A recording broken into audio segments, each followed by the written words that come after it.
In this chapter, we will understand what is Git and GitHub. Are they both the same thing? If not, are they connected in some way? Well, to understand that, we will be taking a closer look at each one. But before we do that, let's first discuss the concept of version control. So development projects are made up of code, and this code is written with lot of trial, error, correction and improvements that go in creating a working code.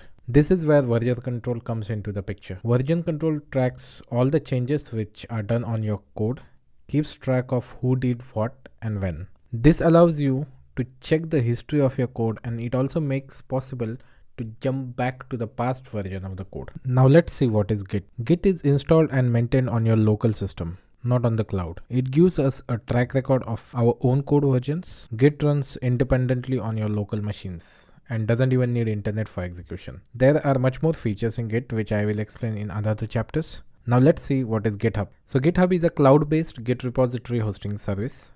This means it's an online database that allows you to keep track and share your Git version control projects outside your local machine. GitHub allows you to share code with others anywhere in the world, and also collaboratively allow multiple people to edit code and make revisions. We will see in other chapters how this collaboration works smoothly using different features like branches, pull request, conflict resolutions, etc.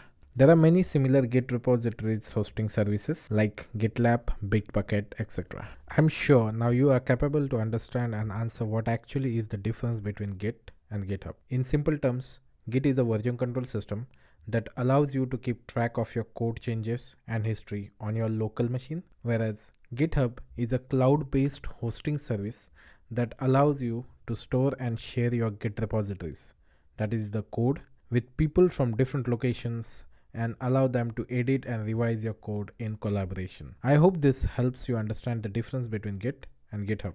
Please comment if you have any questions. Thank you.